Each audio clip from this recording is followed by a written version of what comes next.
Jadi cuba baca dulu masing-masing, tengok ya apa yang Nabi sebut. Mungkin tuan-tuan tak sempat baca kan petang tadi, jadi bacalah kejap sambil-sambil kita bersiap ni ya. Jadi kalau orang tanya kita bilakah ya apa ni lafaz ini disebut ataupun hadis ini disebut, hadis seperti mana kita tahu terbagi 3 kan, ataupun sunnah terbagi 3 ya. Yang pertama ialah kita panggil sunnah qauliyah ya, perkataan Nabi, apa yang Nabi cakap. Yang kedua ialah sunnah yang dipanggil apa Kak Zainab? Sunnah apa yang kedua? Yang pertama qauliyah perkataan, yang kedua Sunnah amali. Yang kedua ialah amaliyah ya, amaliyah ataupun fi'liyah, maknanya yang Nabi buat. Ya, yang pertama yang Nabi cakap, yang kedua yang Nabi buat, yang ketiga apa? Sunnah apa? Tengok nota balik. Yang ketiga sunnah apa? Takririyah. Takririyah ya. Takririyah merujuk kepada apa takririyah? Yang Nabi Yang Nabi tak sempat buat. Nabi tak sempat buat, sunnah hamiyah. Ya, yang Nabi endorse. Nabi verified. Pengakuan. Nabi pas ni apa, Nabi verify lah. Paskan. Ataupun Nabi perakui dipanggil ya, endorse. Nabi endorse ya. Nabi endorse ataupun Nabi perakui yang dibuat oleh para sahabat lah ya. Tapi Nabi tak pernah buat. Ya, Nabi buat yang lain ya. Nabi cakap yang lain, tetapi ada sahabat buat dan Nabi iktiraf. Nabi perakui ya, itu dipanggil takririyah. Ya, tapi kalau yang Nabi belum pernah buat tapi Nabi bercadang nak buat, itu nombor 4 kita panggil sunnah hamiyah ya, sunnah hamiyah. Macam puasa sunat 9 Muharram yang Nabi merancang untuk buat tapi Nabi tak sempat buat sebab Nabi wafat, maka itu dipanggil sunnah hamiyah. Jadi ustaz ulang balik, yang pertama sunnah qauliyah. Qaul, apa makna qaul? Perkataan ya. Yang Nabi kata sembahyanglah kamu seperti mana kamu lihat aku sembahyang. Itu Nabi perintah. Ya, Nabi kata berbuat baiklah kepada kedua ibu bapa. Itu Nabi perintah. Ya, apabila seseorang itu nak makan, maka makanlah dengan tangan kanan. Bila nak minum, minum tangan kanan. Kerana sesungguhnya syaitan makan dan minum dengan tangan kiri. Itu Nabi perintah. Ya, tetapi ya, bila Nabi tak buat, bila Nabi tak cakap, Nabi buat, para sahabat buat apa? Para sahabat dia tengok Nabi buat dan dia rakamkan. Contoh ya, sahabat kata ketika Nabi angkat takbir, kami tengok Nabi angkat kedua tangan separas dengan bahu Nabi. Itu bukan Nabi cakap. Itu para sahabat yang cakap berdasar kepada perbuatan Nabi. Sebab itu dipanggil sebagai sunnah amaliyah. Ya, tadi yang pertama qauliyah perkataan tuan-tuan salin, yang kedua amaliyah. Amaliyah yang Nabi buat, sahabat rakamkan ya, sahabat cerita balik. Ya, macam Sayyidina Ali kan. Sayyidina Ali kata apa? Ya, ketika aku naikkan Nabi, bantu Nabi naik atas naik atas kuda, ya, maka Nabi pun bertakbir 3 kali. Allahu akbar, Allahu akbar, Allahu akbar. Kemudian Nabi sebut subhanallazi sakhara lana hadza sampai habis. Jadi maknanya Nabi cakap betul ya, tetapi dirakamkan keseluruhannya oleh Sayyidina Ali. Ya, jadi sunnah amaliyah juga. Yang ketiga yang sahabat buat, Nabi tak buat ya. Nabi sebelum solat fardu subuh, Nabi buat qabliyah subuh. Ya. Tetapi ada seorang sahabat ya, daripada kalangan orang Badui, dia datang lambat ke masjid, dia tak sempat qabliyah subuh ya, dia terus angkat takbir bersama Nabi. Setelah bagi salam rakaat yang kedua, selesai solat subuh, dia pun bangun ya, dan dia solat 2 rakaat. Nabi tengok kan. Nabi tengok dia, Nabi tak tegur lah ya, pasal dia tengah solat. Jadi lepas solat Nabi pun bagi statement kat dia. Nabi kata solat subuh 2 rakaat bukan 4. Ya, jadi dia kata Rasulullah, sebenarnya yang aku tambah 2 ni ialah qabliyah subuh ya, yang aku tak sempat buat tadi. Maknanya dia qada qabliyah subuh tu. Nabi pun diam. Bila Nabi diam, maknanya tu apa tu? Pengiktirafan daripada Nabi. Sebab kalau benda tu salah, dah tentu Nabi akan tegur. Ya, itu kita panggil sunnah takririyah. Dah 3 dah. Yang keempat tadi sunnah hamiyah. Yang Nabi merancang nak buat tapi tak sempat buat. Ya, jadi yang paling kurang ada 4 kategori. Okey, ada soalan tak tentang jenis-jenis sunnah tu? Ustaz, fi'liyah tu sama dengan amaliyah ya? Betul. Fi'liyah, amaliyah sama. Okey, kalau tak ada soalan, silakan. Kalau tak ada, kita terus tengok ya kita punya apa? Kita punya muka surat tadi ya. Muka surat yang ke-398, mari kita baca hadisnya. Rasulullah sallallahu alaihi wasallam, bismillah walhamdulillah wassalatu wassalamu ala Rasulillah wa ma taufiqi illa billah. Jadi Nabi selalu memberi wasiat kepada ya umat baginda, sama ada di kalangan lelaki maupun perempuan ya, pada waktu haji ya, pada waktu hajjatul wada dia panggil ya, hajjatul wada ya, haji lah orang Melayu panggil haji ya, tapi kerana itulah satu-satunya haji yang Nabi buat, maka dia punya istilahnya hajjatun ya, satu haji ya. Ha jim tak marbutah di belakang, ha jim tak marbutah ya. Tak marbutah itu menunjuk kepada dua. Yang pertama menunjuk kepada makna feminin, yang kedua menunjuk kepada makna singular ya. Sebab hajjatun maknanya the only haji yang Nabi buat ya. Hajjatul wada, haji perpisahan. Wada mana perpisahan, farewell ya, farewell pilgrimage kita panggil in English. Okey ya, ketika Nabi berkhutbah ya, maka apa yang Nabi sebut? Nabi kata, kita baca, ayuhan nas, wahai seluruh manusia, wahai umat manusia. Fa inna lakum, maka inna sesungguhnya lakum bagi kamu ala nisaikum. Saya terjemah satu-satu tuan-tuan ya. Jadi bagi kamu orang lelaki ala nisaikum, terhadap atau ke atas isteri-isteri kamu ada hak. Ya, mana isteri kita ada hak terhadap kita. Walahunna, begitu juga ya bagi orang-orang perempuan apa ni isteri-isteri, alaikum haqqan, pun ada hak terhadap ya terhadap kamu. Jadi maknanya mereka ada hak terhadap apa ni, isteri ada hak terhadap suami, suami pun ada hak terhadap isteri. Masing-masing ada tanggungjawab. Ya, masing-masing ada tanggungjawab dan apa ni, apa kita panggil ya, urusan yang perlu diuruskan. Lakum alaihinna an la yuti'na ya furusyakum. Jadi yang pertama apa dia? Yang pertama bagi orang perempuan, bagi isteri ya, mereka la yu'ti'na ya, la yu'ti'na. Mereka tidak boleh membenarkan ya, apa? Tak boleh membenarkan ahadan, seseorang lelaki ya, yang takrahu lahu ya, takrahunahu, yang kamu tak suka. Ya, contohlah kita dulu zaman sekolah dulu kita ada boyfriend lah ya, orang perempuan lah. Dia ada boyfriend ya, tapi tak jadi kahwin ya. Kita kahwin dengan orang lain, kita kahwin dengan suami kita sekarang ya.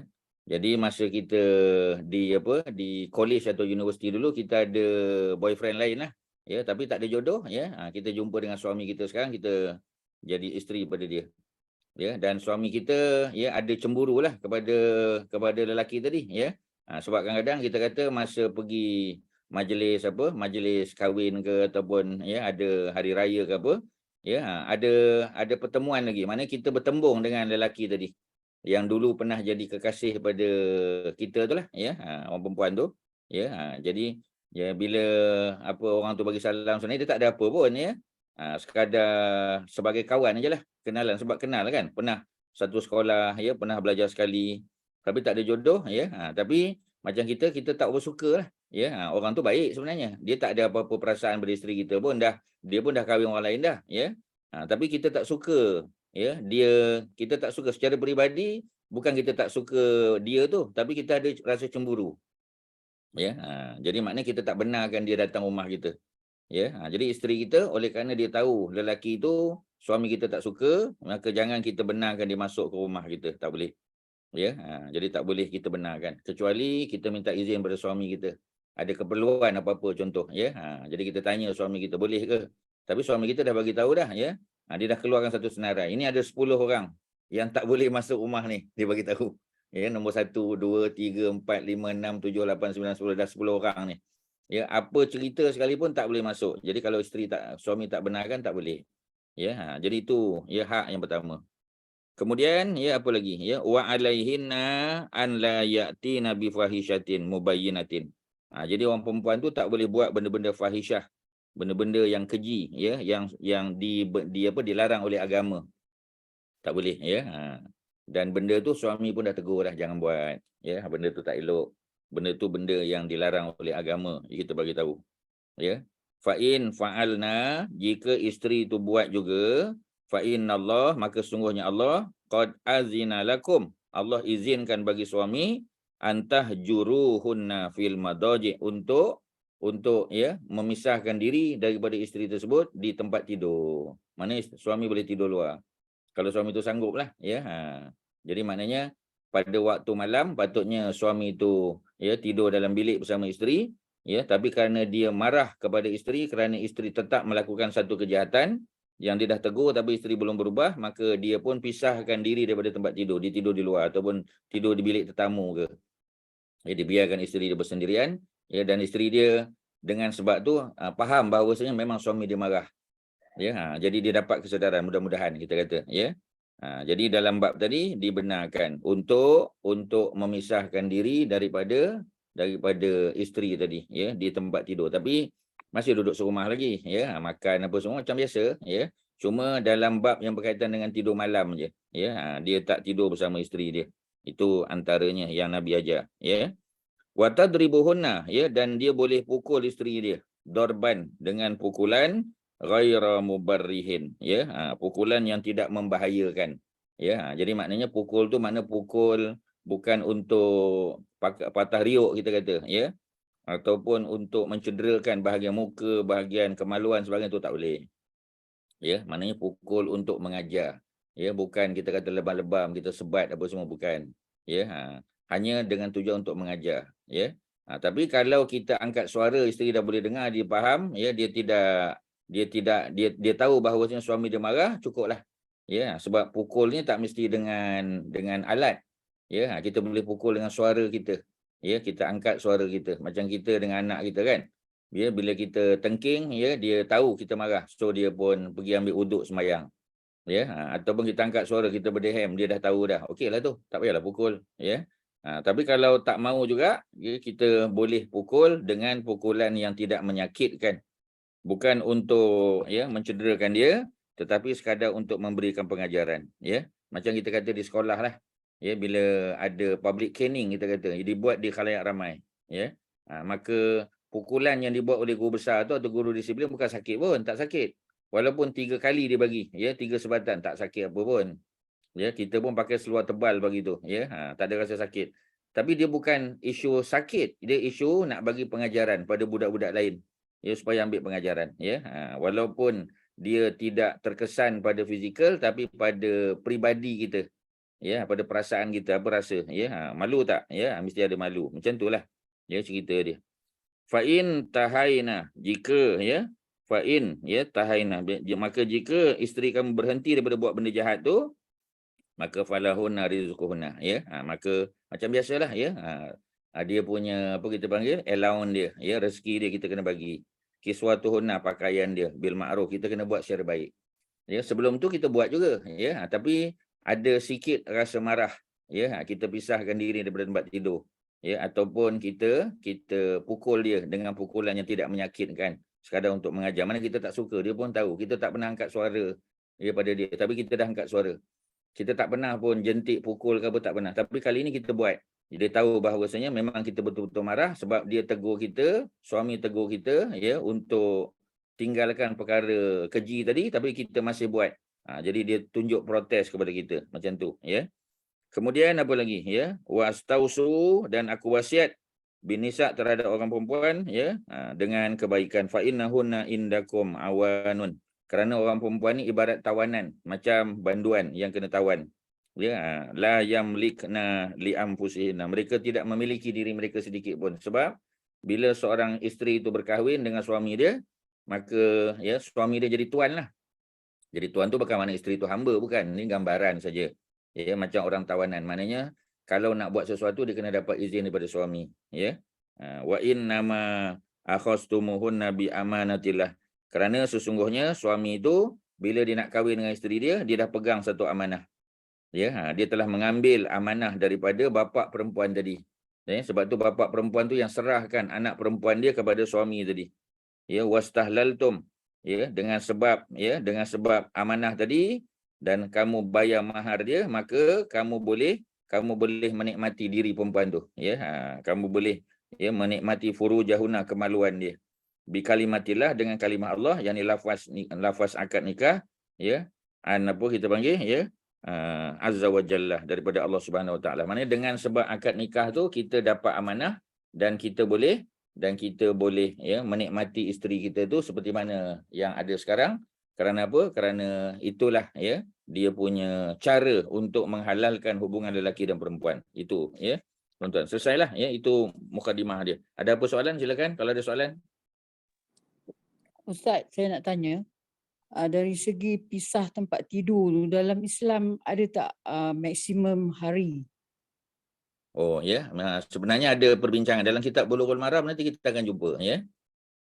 Cuma biasanya diberi 3 hari lah. Secara umum biasanya 3 hari ya. Banyak benda dalam Islam ni kebiasaan 3 hari ya. Macam kita tak bertegur sapa dengan seseorang.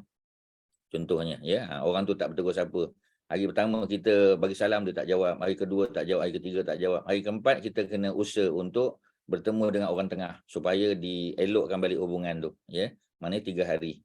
Begitu juga ya, kita kata bagi orang yang tadi memisahkan diri daripada isterinya di tempat tidur, ya, paling kurang 3 hari. Hari keempat ya kita kena buat laporan lah ke pejabat agama ke ya, kepada pihak-pihak yang bertanggungjawab ya, supaya dia dapat menyelesaikan masalah kita tadi.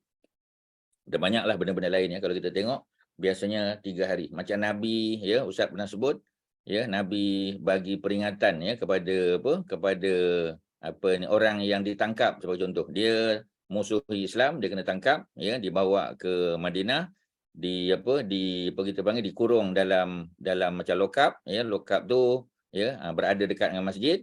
Setiap hari Nabi jumpa dia. Hari pertama jumpa dakwah, ajak dia masuk Islam, tak nak. Hari kedua sama, hari ketiga pun sama juga ya. Sampailah hari keempat, bila dia tak mau masuk Islam juga, Nabi lepaskan dia sebab tak guna. Orang tu tak nak ya. Bila tak nak tu kita jangan paksa. Dia pun ya balik ke kampung dia ya. Ini kita cerita tentang Sumamah bin Usal ya. Ada soalan yang ditanya masa kelas Nia pada hari Jumaat baru-baru ni ya. Ada soalan daripada University of Maryland kan ya, tanya kita tentang bagaimana kaedah dia ya, kaedah dakwah Nabi ya. Jadi dakwah Nabi macam tadilah, 3 hari. Masuk hari keempat Nabi lepaskan dia supaya dia berfikir, biar dia balik ya. Dalam perjalanan dia U-turn, datang balik ke Madinah, dia masuk Islam. Kerana sudah cukup 3 hari itu dia melihat bagaimana orang Islam berinteraksi satu sama lain, bagaimana mereka menghormati Nabi, bagaimana mereka solat dalam berjamaah dan seumpamanya ya. Cukup 3 hari itu untuk dia memikirkan ya tentang kebenaran agama ya. Sebab selama ni orang dok kata Islam ni agama yang ditegakkan atas mata pedang, agama yang bengis, yang kasar, yang bunuh orang ya, yang yang buat benda-benda yang tak sepatutnya. Tapi bila Sumamah bin Usal duduk di Madinah, dia tak nampak semua benda tu. Dia nampak benda yang baik-baik saja ya. Sebab tu dia mikir balik. Dia kata, sebab apa aku nak meninggalkan satu kumpulan masyarakat yang diketuai oleh seorang lelaki ya, yang penuh dengan karisma, yang mengajak pada manusia kepada kedamaian ya.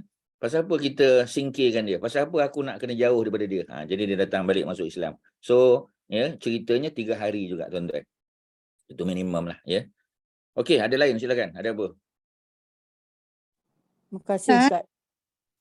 Ustaz, Ya. ayat ni kan Ustaz, jika mereka telah berhenti dan tidak melakukannya lagi, maka wajib bagi kamu memberi mereka pakaian dan makanan.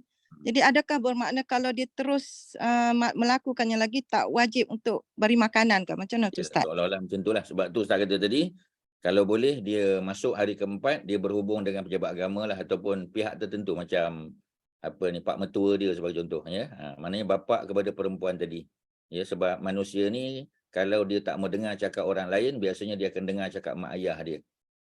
Ya, Ustaz pun dah sebut baru-baru ni di rumah Puan Rohiza ya, bila kita panggil ya, cerita tentang apa tu sebagai contoh ya, tak ingat Ustaz ya. Tapi cerita tentang orang yang murtad sebagai contoh ya. Dia ditangkap, kemudian dia di counselling ya, dia bagi nasihat. Kemudian ya, bila tak nak juga kita panggil mak ayah dia. Panggil mak ayah dia, minta supaya mak ayah dia pujuk dia. Jadi kalau dia tak makan pujuk juga ya, kita tengok ya tempat orang yang berkuasa lah, jabatan agama sebagai contoh ya, ada kaunselor dia. Dan kalau tak mau juga ya, ada ruang ya untuk kita tahan ya dia punya rezeki tadi. Ya, sebab kita bertanggungjawab menyediakan pakaian dia. Ya, menyediakan makanan ya, tempat tinggal dan sebagainya ya. Tapi kita tak boleh halau dia daripada rumah, tak boleh lah. Ya, tak boleh. Ya, sebab apa? Sebab dia masih berada di bawah tanggungjawab kita. Sebab dari segi hubungan suami isteri masih ada.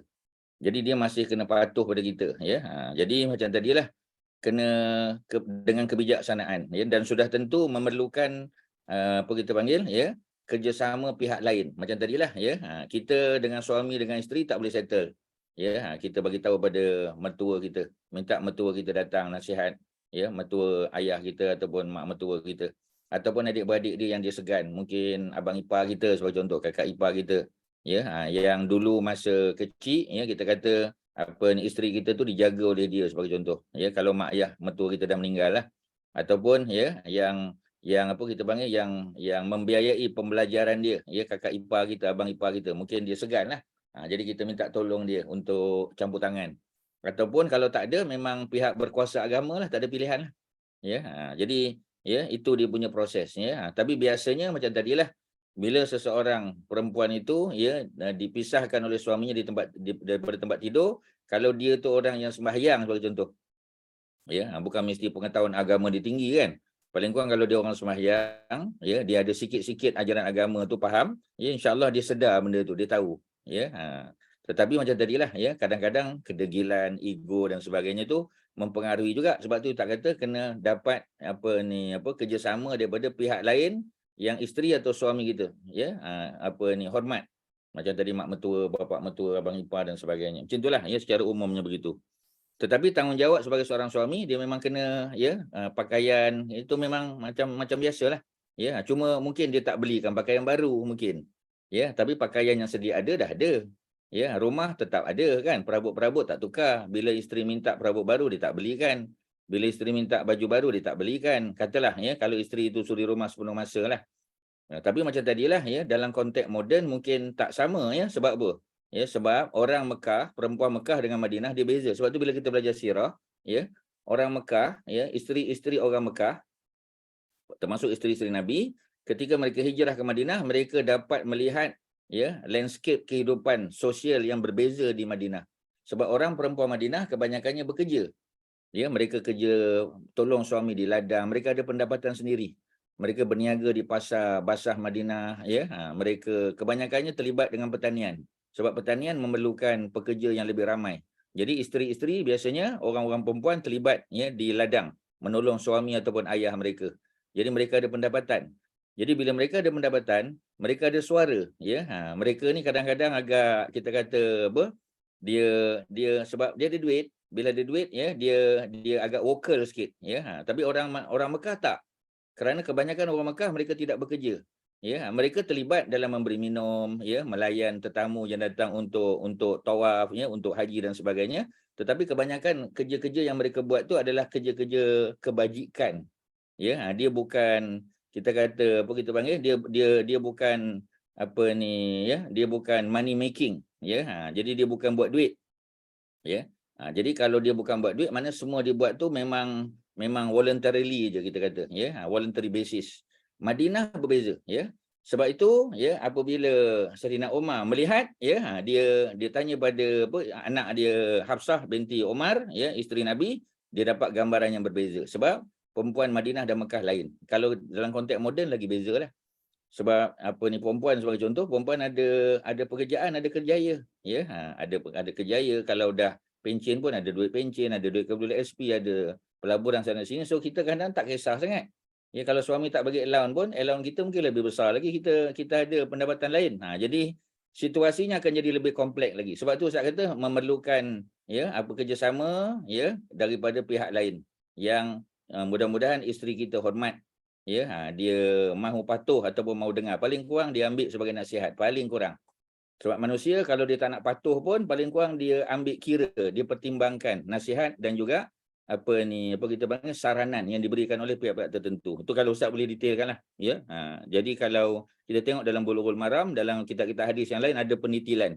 InsyaAllah bila kita sampai pada tahap tu nanti kita akan cerita lebih detail lah. Okey, ada lain silakan. Tuan-tuan perempuan ada? Terima kasih Ustaz. Ya, okey. Sama.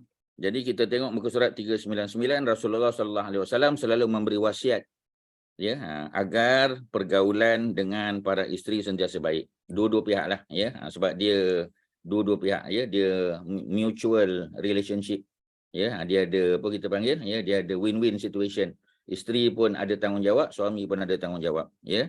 Baginda menjelaskan bahawa sikap mengajak bergurau dan bermain-main, ya, bergurau senda dengan isteri itu merupakan sikap yang dianjurkan, sangat dianjurkan, dan bukan merupakan suatu sikap yang tercela, bukan, ya. Kita tengok, ya, seseorang itu serius dalam kehidupan dia, tapi dengan anak dan isterinya dia boleh bergurau, dia boleh, ya, buat lawak sebagainya, dan itu tidak dianggap sebagai benda lara. Lara tu makna sia-sia, dapat pahala, tuan-tuan dan puan-puan, ya. Kerana ada hadis yang disebut, ya, dalam kitab dalam kitab Uyun Al-Akhbar oleh Ibnu Qutaibah. Ibnu Qutaibah ni salah seorang ulama hadis juga yang datang kemudian lah. Dia bukan zaman apa kita panggil, ya, bukan zaman Imam Ahmad, Al-Bukhari, Imam Muslim, ya, apa kita panggil At-Tirmizi, Abu Daud, ya, An-Nasai dan Ibnu Majah. Bukan zaman yang ABM-TANI tu, ya, 7 orang tu, bukan, ya, dia kemudian lagi. Jadi dia sebut apa, ya? Dia kata Nabi bersabda, ya, Allahu tu maknanya apa kita panggil, ya, hiburan lah, ya, benda-benda hiburan ni, ya, bukan al-laghu, ya. Kalau al-laghu, rin itu benda yang sia-sia, lara. Ini bukan lara, Allahu maknanya hiburan, ya. Jadi hiburan atau permainan boleh dalam fi salasin, ya, dalam 3 perkara boleh. Yang tidak dianggap sebagai lara, ya, boleh dapat pahala. Yang pertama ialah ta'dib farasika. Yang pertama ialah melatih kuda. Ya, kuda tu untuk, kalau dulu kita tahu, ya, kuda ni untuk perang sebagai contoh. Kuda ni untuk digunakan mengangkat air sebagai contoh, ya, untuk pertanian. Jadi kalau melatih binatang untuk digunakan dalam bidang pekerjaan atau peperangan, itu termasuk perkara yang diberi pahala. Ya, contoh, ya, kita kata dalam dululah, ya, dalam konteks moden mungkin kenderaan kita lah. Ya, kita baiki kenderaan tu supaya boleh pergi tempat kerja, ya. Kita boleh gunakan untuk pergi masjid, surau, bawa keluarga berjalan sebagainya. Itu termasuk perkara yang boleh dapat pahala, tuan-tuan, ya. Sebab ada kegunaan dia, ya, ada manfaat dia. Yang kedua, waramyika an qausika, ya. Yang kedua ialah memanah, ya. Ramyika ni memanah, an qausika, ya, memanah daripada kita punya apa kita panggil, ya, kita punya busur itu. Jadi belajar memanah, ya. Kalau dalam konteks sekarang mana menembaklah, ya, shooting, ya, masuk shooting club kita kata, ya, berdaftar, ya, belajar menembak. Dengan sebab ada kemahiran tu, kalau apa-apa berlaku, ya, kepada umat Islam, ya, kita ada kemahiran untuk menembak, kemahiran bermain senjata sebagai contoh, tu termasuklah. Walaupun di sini disebut memanah, tapi kita luaskan maknanya, bukan memanah saja macam tadi kan. Disebut melatih kuda, mana kita melatih kuda sekarang, ya, kita menggunakan kenderaan bermotor, ya, kenderaan berenjin. Jadi konteksnya lebih luas, ya. Yang ketiga, ya, ialah apa? Wa mula'abatika, ya, usaha kamu, ya, untuk mengajak isteri kamu bergurau senda. Ahlaka di situ merujuk kepada isteri ataupun lebih luas lagi keluarga, ya, anak-anak kita, cucu cicit kita sebagai contoh. Ya, Nabi pun bermain-main dengan Hasan dan Husin. Hasan dan Husin naik atas belakang Nabi. Bukan ketika solat je dalam keadaan biasa, ya. Nabi jadi kuda, ya. Hasan Husin jadi penunggang dia, ya, sehingga Abu Bakar ketika melihat, kalau sahih riwayat ni, ya, Abu Bakar melihat dan ketawa Abu Bakar, seronok dia tengok Nabi melayan cucu dia, ya. Jadi maknanya nak bagi tahu senda gurau, ya, bermain-main dengan isteri dan juga dengan anak-anak kita, ya, cucu dan sebagainya, itu termasuk perkara yang diberi pahala. Dia tidak dianggap lara, tuan-tuan, ya, ada pahala. Sebab tu disebut, ya, Allahu, hiburan itu, permainan itu, ya, dibenarkan dalam 3 perkara. Benda-benda lain pun boleh, tapi lara tak dapat pahala lah. Ya, jadi kalau contoh kita kata bela apa kita panggil, ya, bela burung, ya. Kalau dulu, zaman dulu bela burung dan burung tu diberi makan, ya, kita dapatlah pahala bagi makan burung. Ya, tapi, ya, kita habiskan berjam-jam dengan burung tu, rugi masa lah. Ya, pasal pahalanya kita dapat kalau kita jaga dia. Ya, contoh kita kata, ya, kita jumpa burung tu patah kaki dia. Ya, kemudian kita hantar ke klinik sebagai contoh, ya, betulkan balik patah tu, kita rawat dia sampai dia sihat, kita bagi makan, kita jaga dia, kita bersihkan dia, dapat pahala, itu dapat pahala. Tapi bila sampai waktunya kita kena lepaskan dia. Ya, jadi jangan kita simpan lagi di rumah, ya, melainkan burung tu tak nak pergi, itu cerita lain. Ya, tapi secara umum dia tak sama macam kita melatih kuda, ya. Kita buat bangsal kuda kita, bagi makan, bersihkan dia, ya, kita bawa dia berjalan, kita naik dia, kita tunggang dia, itu berbeza. Ya, kerana kuda memang digunakan untuk urusan peperangan kalau dulu. Ya, urusan perjalanan, ya, bawa keluarga dan sebagainya. Tapi kalau burung tak, ya. Cuma dalam konteks masa kita jaga dia bagi makan tu dapat pahala. Tapi kita main-main dengan dia, ya, kita guna untuk apa? Tak nampak dia punya kegunaan dia. Ya, dia bukan untuk perang, melainkan ya burung yang digunakan untuk hantar untuk hantar surat. Kalau dulu digunakan burung, tu lain tuan-tuan. Tujuan dia. Sebab tu dia balik pada tujuan tadi, ya. Okey, ada apa? Sila, ya. Yang Ustaz sebut ni Ustaz harap clear tuan-tuan, ya. Kalau tak clear boleh tanya, silakan. Kak Nomah ada apa? Kak Mai, ya, Kak Mas, Kak Nuraini, Haji Hassan, ya, Kak Jamilah, ada apa? Okey. Tuan-tuan, 3 benda tadi. Tak ada lagi. Manfaat lah Ustaz. Macam mana? Yang memberi manfaat lah apa yang kita buat tu. Betul, ya. Sebab tu burung tadi. Ada orang kata burung memang tak boleh sebab tak ada manfaat. Sebenarnya bagi makan dia, ya, boleh. Kalau kita jumpa, kan Ustaz bagi contoh kan. Kita bukan nak bela burung tu, tapi kita jumpa dia, ya, dekat jatuh daripada pokok sebagai contoh. Dan dalam keadaan patah kaki, kita rawat dia, kita bagi dia makan. Tapi bila dah sihat, dia boleh terbang, kita kena lepaskan dia. Sebab tu kalau orang dulu-dulu kita tengok, nak pergi haji pun dia lepaskan burung. Dia ada bela burung beberapa ekor. Ketika nak pergi haji tu dia lepaskan. Sebab dia tak nak dia terikat dengan sesuatu. Macam orang nak pergi haji kan selalu pergi jumpa orang kampung, ya, jiran-jiran minta maaf saya nak pergi haji. Kalau ada apa-apa kesilapan yang saya buat, saya minta maaf. Kalau ada hutang dan sebagainya, ya, minta bagi tahu saya clearkan, ya. Benda-benda tu sebab kita takut nanti dia mengganggu kita punya ibadah di sana. Ya, termasuklah perkara yang selalu Ustaz dengar, Ustaz tengok masa kecil-kecil dulu, ya, ialah orang yang ada bela burung, dia bebaskan burung tu. Ya, kita pun tanya pasal apa? Dia kata tak nak. Ya, dia bertanggungjawab atas. Maknanya dia tahu bahawasanya bela burung tu, ya, sebenarnya secara umum tak ada manfaat. Ya, kecuali kita main-main dengan dia pun dia anggap lara. Kecuali kita bagi makan dapat pahala lah, ya, tapi dia tidak macam kuda, dia beza, ya. Jadi ada hukum dia. Melainkan, ya, dulu orang menggunakan burung untuk hantar surat. Itu dah lain kategori dia, ada manfaat. Ya, jadi tuan-tuan kena tengok dia punya tujuan dia. Ya, manfaat yang boleh diperolehi daripada sesuatu perkara. Kalau tidak, dia dianggap sebagai lara, sia-sia.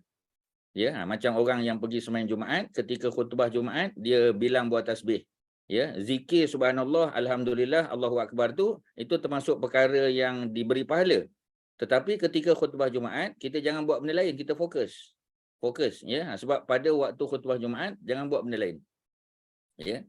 Sebab itu tong kita panggil tong derma pun tak boleh diedar waktu setengah khutbah, ya. Letak tong derma tu di tempat-tempat strategik. Jangan ditolak. Kalau dulu ada budak pula, ya, dia bawa bekas, dia lalu depan kita. Kadang depan orang sembahyang pun dia lalunya. Ya, jadi dah tentu perbuatan tersebut tidak sesuai pada tempatnya, pada masanya. Ya, letak je di tempat yang strategik, kita kata sudah. Ya, masa sebelum daripada khatib naik atas mimbar mungkin okey. Tapi lepas tu stop, jangan buat. Ya, ada fatwa, ada teguran dah daripada Jabatan Mufti Wilayah, Jabatan Mufti Selangor dan sebagainya. Jadi maknanya kita kena buat sesuatu yang boleh pahala. Sebab rugi kalau kita buat sesuatu tak dapat pahala, sayang tuan-tuan. Macam tidur saya sebut kan. Ya, kita tidur, ya. Kita tidur 4 jam satu hari, ya, ataupun kita kata 6 jam satu hari. Ya, satu hari ada 24 jam. 6 jam tu maknanya 1/4 daripada tidur kita. Jadi kalau kita umur 40 tahun, maknanya 10 tahun kita habiskan untuk tidur saja. Tiba-tiba sia-sia tak dapat pahala. Sayanglah. Sebab tu kena ambil wuduk kan, ya, seperti mana kita ambil wuduk untuk solat, ya, kita baca qul huwallah, qul a'udzu birabbil falaq, qul a'udzu birabbin nas, ya, baca ayatul kursi, al-Fatihah, ya, doa tidur malam dan sebagainya, supaya bila kita tidur dalam ibadah, dapat pahala. Ya, 6 jam kita tidur, 6 jam tu pahala tuan-tuan. Ya, jadi sayang kalau kita buat sesuatu, tidur, ya, hilang mengantuk, bagus. Tidur mengembalikan kita punya kekuatan balik, bagus. Tidur tu adalah untuk recovery proses, ya, untuk kita punya sel-sel dalam badan kita, ya, dibaik pulih, ya, tu semua bagus tu, ya. Tetapi macam tadilah, kita tak nak sia-sia tak dapat pahala. Kerana tidur main bam, tidur macam tu aja, ya. Tak ada baca suratul muluk malam, tak ada suratul sajadah, tak ada ayatul kursi, jadi sayang. Kita tak nak benda yang sia-sia, tuan-tuan. Dari segi kesihatan, kita sihat, betul. Ya, kita cukup tidur, kita tak mengantuk, betul lah tu untuk kerja besok hari kan. Tetapi kita tak dapat pahala tidur, sayang. Kerana tidur boleh pahala ketika kita berwuduk. Kalau tak wuduk, sayang, tuan-tuan. Macam mana nak kira pahala? Macam mana kita nak malaikat doakan kita? Ya, jadi benda-benda tu, benda-benda yang tidur sama-sama tidur, tetapi ada orang tidur dapat pahala, ada orang tidur tak dapat pahala, dapat rehat, dapat sihat, dapat recovery je, tuan-tuan. Jadi sayang kalau macam tu. Okey, ya. Itu kalau kita boleh detailkan muka surat 399. Ada soalan? Kalau ada? Tak ada. Rasulullah juga melarang suami memukul isteri. Secara umum tak boleh pukul. Ya, anak pun kita tak boleh pukul. Ya, tetapi macam tadilah. Ya, anak tu kita suruh dia solat sejak umur 7 tahun. 7 tahun bukan 7 tahun dia yang satu, ya. 7 tahun lebih awal sebab kita pakai kalender Islam dia lebih awal. Ya, jadi maknanya 6 tahun lebih tu kita dah suruh dah. Ya, ajak dia. Masa dia kecil, ya tak apa, dia semayang pakai seluar pendek pun tak apa. Kerana yang penting dia tahu ini solat. Ya, dia tahu, ya, bapak dia, mak dia satu hari 5 kali semayang. Itu belum semayang duha, semayang sunat sebagainya. Jadi mana dia dah nampak dah, oh mama semayang, papa sembahyang, sebagai contoh. Ya, mungkin papa dia semayang di masjid di surau, tapi mak dia semayang di rumah, dia tengok. Ya, dia tengok sebelum nak solat, ya, dia ambil wuduk sebagai contoh, dia tengok aja. Budak-budak ni dia observe, dia very observant. Ya, tengok mak dia pakai telekung, ya, bentang sejadah. Jadi kita belikan sejadah, ya, yang kecil untuk budak-budak ni. Jadi bila kita nak semayang, dia pun ambil sejadah, dia pun bentang sebelah kita.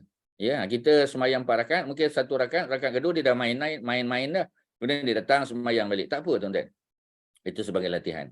Tetapi menjelang umur 10 tahun, kalau dia degil, tak mau semayang, kita boleh pukul dia dengan pukulan yang tidak menyakitkan. Sama macam isteri tadi. Ya, tapi kanak-kanak lagi 7 sampai 10, 3 tahun lah. Ya. Jadi kalau dia enggan, ya, jadi dia nampak macam dia degil lah. Tapi kita tak boleh terus pukul ketika umur 10 tahun. Sebab dia punya training tu, ya, dia punya tarbiyah pendidikan kena buat daripada awal lagi. Walaupun Nabi sebut 7 tu maknanya paling kurang. Kalau kecil-kecil kita tak ajak dia, paling kurang umur 7 tahun kita dah kena kerah dia. Ya, walaupun tidak dalam bentuk paksaan lagi. Ya, kita ajak jom semayang, dah masuk waktu, tengok azan, ya. Sekali-sekali ajak pergi masjid surau, kita latih dia. Kita expose dia kepada suasana solat. Ya, dia kena macam tu, tuan-tuan, ya. Sebab apa kita panggil, ya. Dia punya latihan tu kena buat lebih awal. Macam puasa kan? Mungkin dia puasa, orang Melayu panggil puasa yang yuk. Pagi-pagi buka periuk, ya. Umur 5 tahun dia dah puasa dah, ya. Jadi bila dia tanya kita pasal apa mama tak makan, pasal apa papa tak makan? Oh, papa puasa. Ya, bila boleh makan? Nanti bila maghrib azan nanti, ya, baru boleh. Tapi bila waktu zuhur azan dia kata dah boleh dah. Kita kata ni zuhur, petang lagi, ya. Jadi adik macam mana, tahan ke? Adik tak tahan, okey bagi dia makan tak apa, ya. Puasa separuh hari okey je. Tapi sampai satu tahap, yang itu kita kena kerahlah. Ya, kalau dia tak mau kita boleh pukul dengan pukulan yang tujuan dia untuk mendidik, mengajar, bukan untuk menyakitkan, bukan pada bahagian muka, pada bahagian kemaluan ataupun bahagian-bahagian sensitif, tak. Dia ada peraturan dia seperti mana dalam hadis tadi. Boleh, ya, tapi dengan SOP yang sangat teliti dan berhati-hati. Kita tak boleh main hentam kromo saja, tak boleh, ya. Okey, tuan-tuan, itu kalau Ustaz boleh detailkan. Kemudian apa lagi? Kecuali pada khutbah wada' baginda seperti yang telah saya sebutkan di atas. Ini penulis kata. Ya, secara umum Nabi tak pernah kata boleh pukul isteri. Ya, dalam Quran memang ada, ya, ada ayat yang menyebut. Ya, maknanya tapi yang pertama bukan memukul, yang pertama ialah memisahkan tempat tidur dulu, ya. Jadi kalau pisahkan tempat tidur dah 3 hari masuk, kita pun, ya, komunikasi dengan mak bapak mertua, dengan dengan kakak ipar dan sebagainya, tak mahu juga, ya. Mungkin kita boleh gunakan fizikal, tapi macam tadilah, ya, bukan dengan tujuan menyakitkan, sekadar untuk tunjuk bahawasanya kita serius, ya. Mungkin dengan apa kita panggil, ya, dengan cara yang macam mana kita kata, ya, paling boleh diterima kita kata. Sebab zaman sekarang dia tak sama macam dulu, macam anak-anak kita kan, ya. Rotan, dulu kita rotan, ya, sekarang orang tak rotan dah, ya. Jadi kadang-kadang bila kita fikir balik, alhamdulillah dulu ada rotan, ya. Sekarang pun ada rotan tapi orang tak buat sebab takut, ya, dia punya kita panggil konsekuen dia lagi buruk. Dia boleh backfire kita balik, kita tak tahu, ya, macam mana keadaan dia. Sebab, ya, public caning dulu di sekolah ada, sekarang tak ada. Ya, sebab tu kadang-kadang budak-budak kita jadi lebih apa kita panggil ya lebih nakal ya, kerana tak ada cara ya untuk memendung mereka melainkan dengan kaunseling semata-mata ya. Kalau kita tengok kaunseling saja kadang-kadang tak jalan. Ya, nasihat saja tak jalan. Ya, dia memang kena ada sikit pukul ya. Kita kata cubit ke, piat telinga ke ya. Tapi benda-benda tu mesti perkara yang tidak melampaui batas. Tidak sampai luka-luka lebam-lebam tak boleh ya. Itu memang tak dibenarkan. Kemudian apa lagi ya? Jadi Nabi sebut pada khutbah wada, pada suatu ketika dikatakan kepada Rasulullah sallallahu alaihi wasallam sesungguhnya mereka para isteri telah rosak. Jadi ada orang datang jumpa Nabi, ya, terutamanya masa Nabi di Madinah. Sebab orang perempuan Madinah ni dia agak vokal. Ya, mereka ada apa kita panggil ada duit. Ya, jadi dia mula apa kita panggil ya, protes, ya. Jadi baginda bersabda, pukullah mereka, Nabi kata. Nabi kata pukullah mereka. Tidak akan, tetapi jangan lupa tidak akan memukul mereka orang perempuan isteri kecuali orang yang keji antara kamu.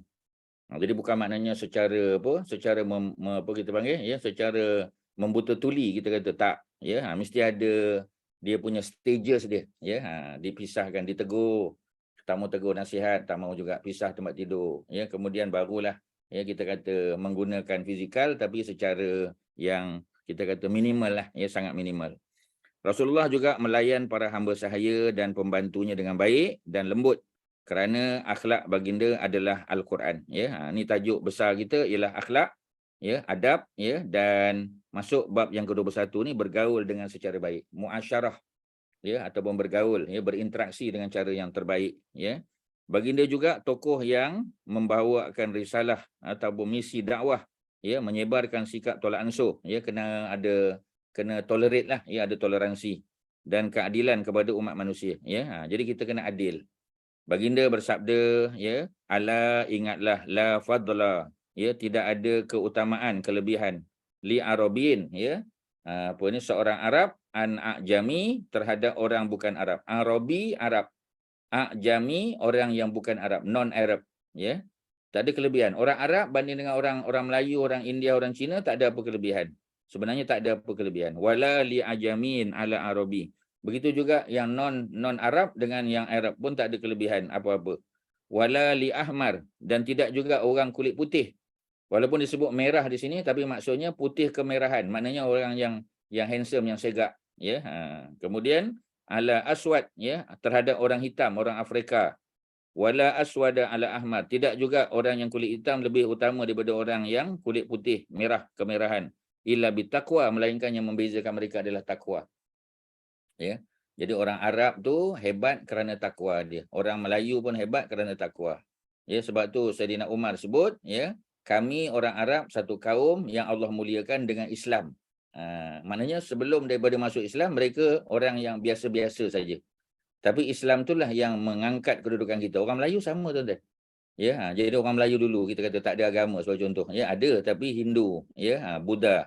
Tapi bila Islam datang, ya, Melayu jadi hebat kerana agamanya, ya, ada adab tata susilanya, ya, ada akhlaknya, ada peraturan-peraturan hidup yang kita kena patuh, ya. Termasuklah orang Arab Mekah, Quraisy, makan bangkai, bunuh anak, minum arak, berjudi dan sebagainya. Tetapi setelah Islam datang, mereka mengubah ya apa ni kehidupan mereka. Itulah yang menyebabkan mereka mulia kerana dasar-dasar agama Islam tu, kerana takwa mereka. Ya. Antara bukti yang menguatkan lagi hakikat apa yang saya ungkapkan ini, kata penulis, ya, adalah kejadian yang dialami oleh Zaid bin Harisah. Ya, Zaid bin Harisah siapa dia tuan-tuan? Ni anak angkat Nabi. Ya, yang asalnya seorang anak kepada ketua kabilah. Ya, tetapi beliau telah ditangkap, dijual di pasar hamba. Ya. Jadi pada suatu ketika Sa'ad ya, Sa'di ataupun Sa'ad bin Sa'labah, ya, beliau ni ketua kabilah dia, ketua kampung dia, ya.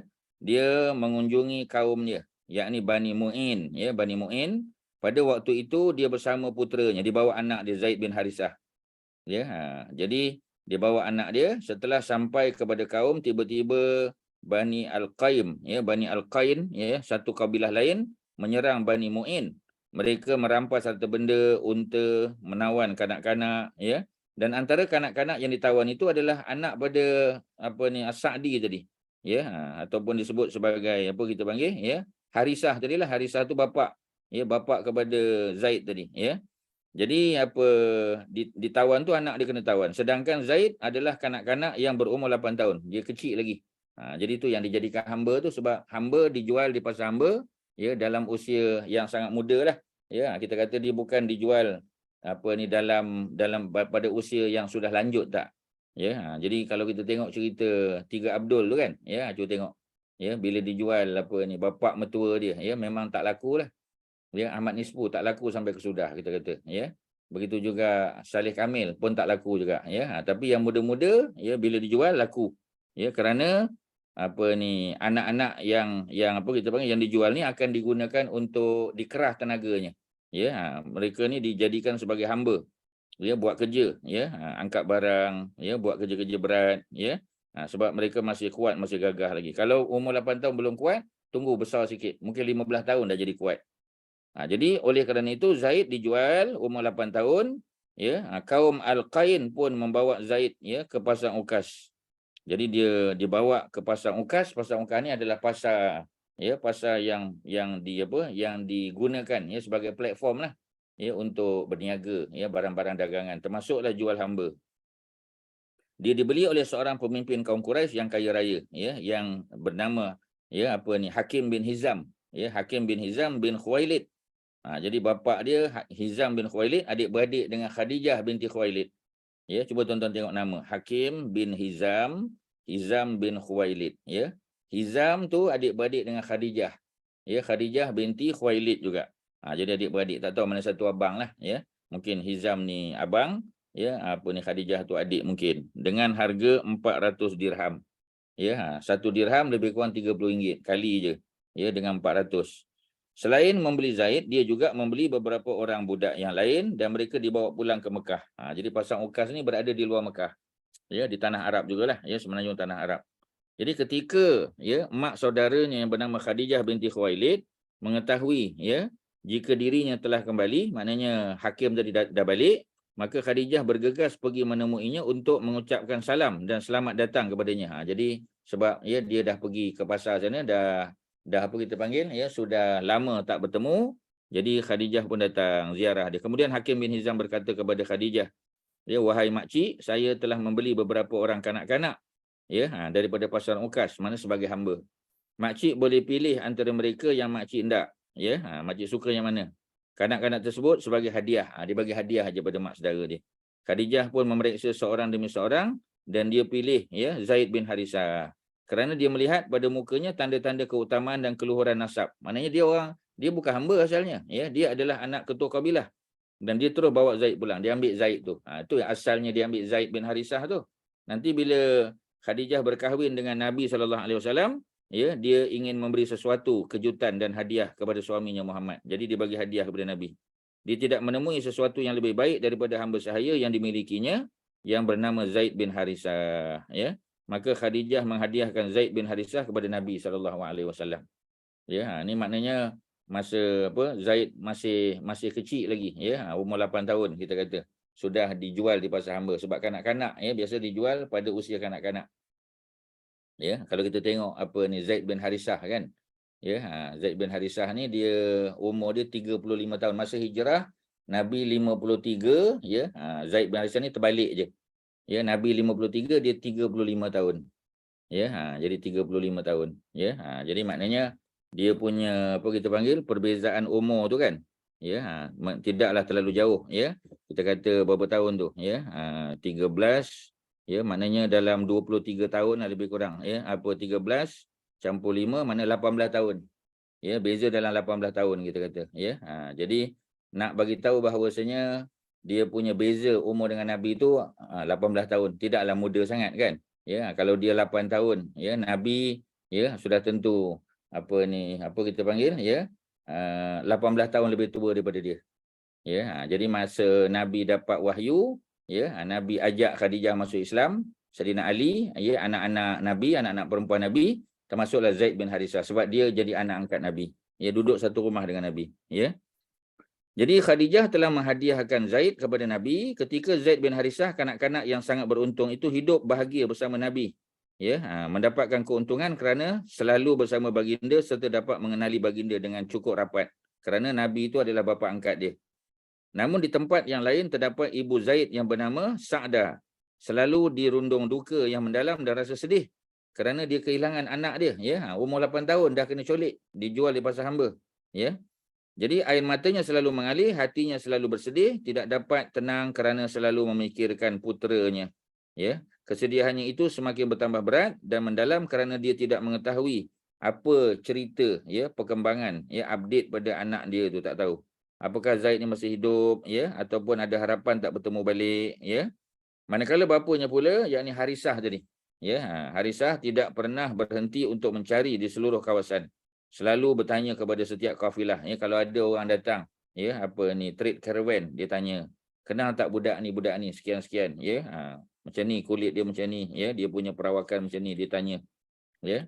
Jadi apa ni, dia ungkapkan bait-bait syair, sebab orang Arab ni, terutamanya orang-orang Badui, ya, mereka memang selalu dia kompos syair, dia deklamasikan, ya. Bakaitu ala Zaidin wala adri ma fa'ala, ya. Dia kata aku menangis, aku menangis, ya, kerana aku kehilangan anak aku Zaid dan aku tidak tahu khabarnya sekarang, ya. Wala adri, dan aku tidak tahu ma fa'ala, apa yang dibuat oleh Zaid ni, ya. Jadi apa dia, ahayyun fayurja am atadunahu al ajal, ya. Sama ada dia masih hidup, hayyun, ya, maka apa lagi, ya, sehingga masih terdapat harapan, ya, fayurja, diharapkan, ya, am atadunahu al ajal, ataupun, ya, dia telah dijemput oleh ajal, tak tahu mati ke tak anak dia ni, ya. Jadi dia pun sebut fa wallahi, maka demi Allah, ma adri wa inni lasailun, ya. Jadi aku tak tahu dan aku bertanya, apakah, ya, engkau telah diculik oleh hamparan tanah atau engkau telah diculik oleh gunung, wahai anakku, ya. Dibawa lari ke gunung ke ataupun dah dikebumikan sebab mati, ya. Jadi tak tahu macam mana keadaan dia. Jadi tuzakkiru, ya, tuzakkirunihi asyamsu inda tulu'iha. Jadi setiap kali matahari terbit, maka hal itu mengingatkan aku kepadanya. Setiap kali matahari mula terbenam, ya, wa ta'ridu zikrahu iza gharbuha afal, ya, maka kenang-kenangan bersamanya selalu muncul. Memanglah, ya, dia dah besarkan anak tu 8 tahun dah.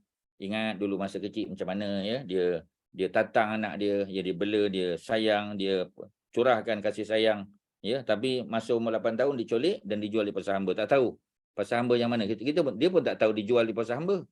Ya, mungkin budak ni tak dijual, dijadikan hamba di kampung, ya, Bani Qain tadi atau macam mana, tak tahu cerita, ya. Maka apa dia, sa'u'milu nasal ais, ya, aku akan paksa diriku untuk berjalan, ya, fil ardi, atas muka bumi, jahidan, bersungguh-sungguh, aku tidak akan rasa letih, ya, wala, ya, as'amu, aku tidak akan rasa letih, ya. Tatwaf, ya, at-tatwafa au tas'amu al-ibil, ya, ataupun, ya, letih walaupun unta berasa letih. Jadi dia kata kalau unta pun ada waktu letih, aku tak letih cari, maknanya akan usaha juga.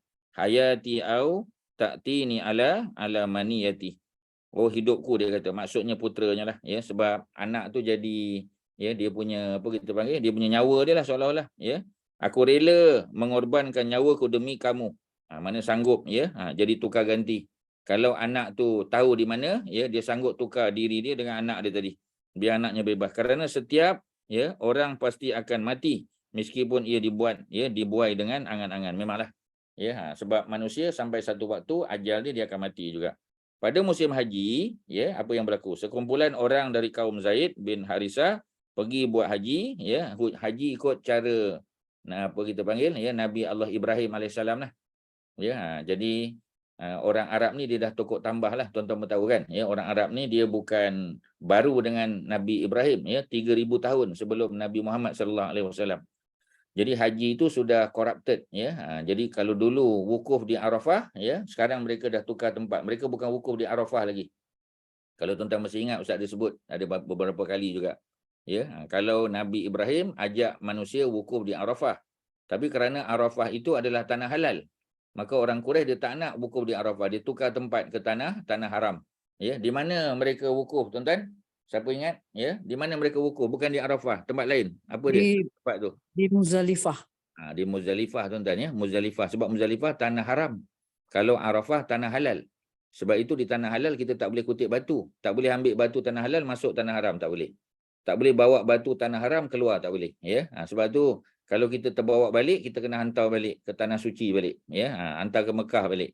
Kerana ya Muzdalifah, Mina dan Mekah ni semua tanah haram. Ya, sebab tu mereka kata, pasal apa kita nak wukuf di tanah halal? Mesti buat tanah haram sebab haji ialah ibadah mulia.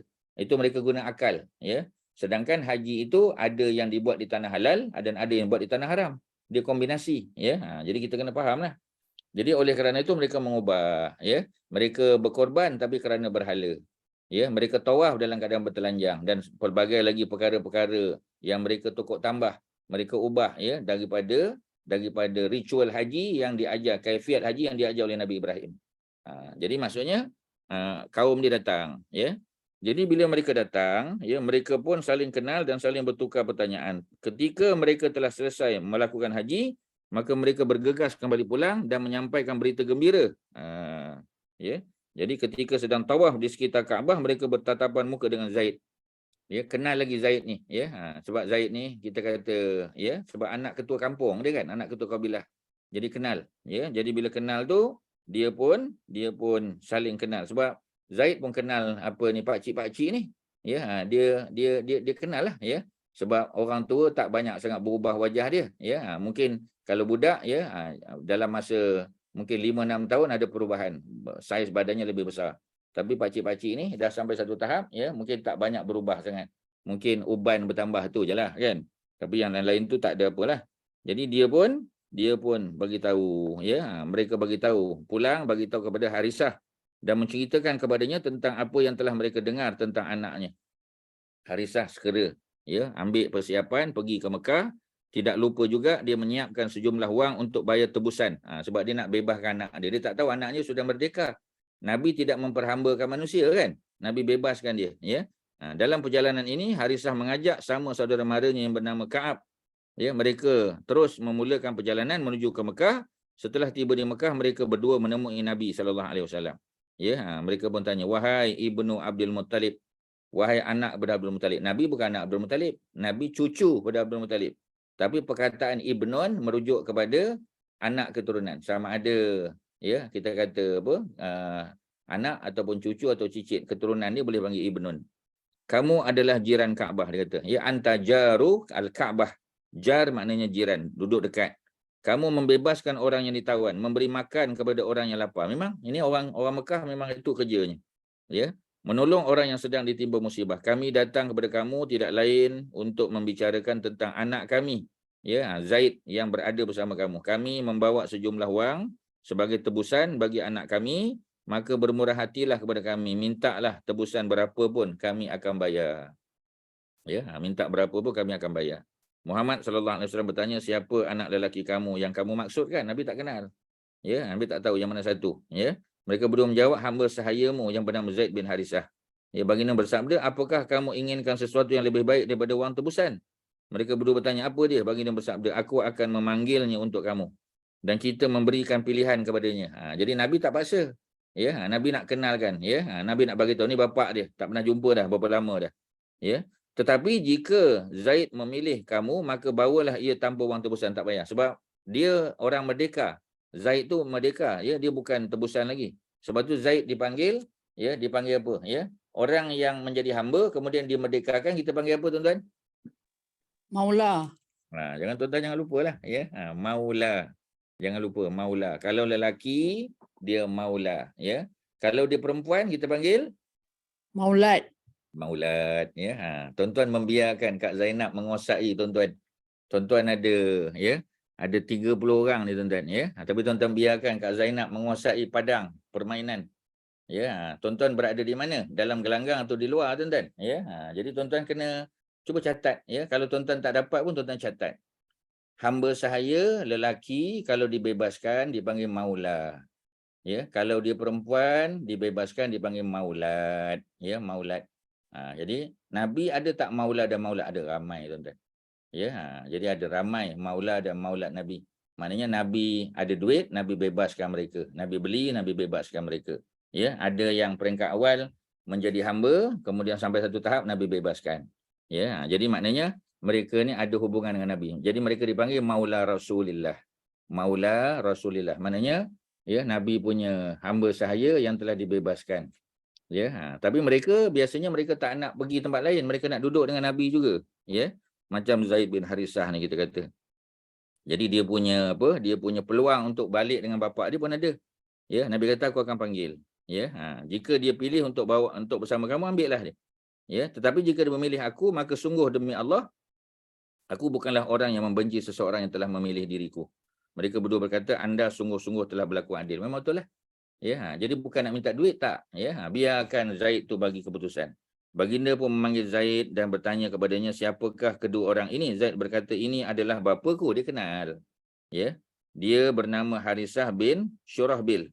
Dan yang ini adalah bapa saudaraku bernama Ka'ab. Dia kenal semua tuan-tuan.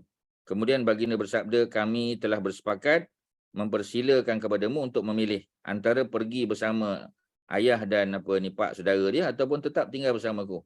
Tanpa ragu-ragu Zaid menjawab, aku memilih tinggal tetap bersamamu ya Rasulullah. Ya, dia nak duduk dengan Nabi lagi. Ya, jadi maknanya dalam konteks ini kita tahulah ya, Nabi belum jadi nabi lagi ya. Kerana kalau dah jadi nabi lagilah ya, siapa yang nak berpisah dengan Nabi? Ya, ini Nabi belum jadi nabi lagi. Mendengar jawapan Zaid, ayahnya terus berkata, celakalah engkau wahai Zaid. Apakah engkau lebih memilih menjadi hamba sahaya daripada pulang kembali kepada kedua ibu bapanya? Zaid berkata, kerana sesungguhnya aku melihat sesuatu pada diri lelaki ini yang dimaksudkan ialah Nabi dan aku tidak ingin berpisah dengannya selama-lamanya. Walaupun mak bapak dia datang. Ya, macam kes ni bapak dia dengan pak saudara dia. Ketika menyaksikan dan mendengar jawapan Zaid tersebut, Muhammad terus memegang tangan Zaid, membawanya menuju ke Kaabah. Baginda berdiri ya bersama Zaid di Hijr Ismail di tengah-tengah kerumunan kaum Quraisy. Kemudian Nabi bersabda, wahai kaum Quraisy, saksikanlah bahawa Zaid adalah anakku. Sebab masa ni belum ada larangan lagi ya untuk membinkan anak angkat kepada bapa angkat, belum ada larangan. Ya, dia akan mewarisiku dan aku juga akan mewarisinya ya. Sebab orang Arab punya kaedah, kalau anak angkat dibinkan dengan nama dia, masa tu belum ada larangan lah ya, maka boleh ya, maka boleh ya. Jadi tidak ada halangan apa-apa. Mendengar ucapan Nabi tersebut, hati Harisah dan Ka'ab pun gembiralah. Ya, pasal Nabi bukan memperhambakan anak dia. Ya, anak dia dah dibebaskan. Ya, malah anaknya dianggap sebagai anak kandung. Sedangkan tak boleh lah, mana boleh kan? Ya, tapi ini hukum yang berlaku sebelum turun ayat. Ya, belum ada perintah untuk tidak menamakan anak angkat dengan dibinkan anak angkat dengan bapa angkatnya. Mereka merelakan puteranya tetap tinggal bersama Nabi. Mereka pun pulang dengan hati bahagia, tenang dan puas. Sejak hari itu Zaid bin Harisah dipanggil Zaid bin Muhammad, sehinggalah Nabi diangkat menjadi Rasul dan Islam menghapuskan sistem anak angkat. Ya, bukan anak angkat tu tak boleh ambil, boleh, tetapi sistem menisbahkan anak angkat kepada bapa angkat tu tak boleh lagi. Dalam hal ini Allah telah berfirman dalam suratul Ahzab, surah yang ke-33 ayat yang kelima, ya, ud'uhum li'abaihim, panggillah mereka anak-anak angkat itu dengan nama bapa-bapa mereka, bapa kandung mereka, biological father mereka. Ya, kemudian ya, Allah sebut huwa aqsatu indallah, itu adalah lebih adil kepada Allah.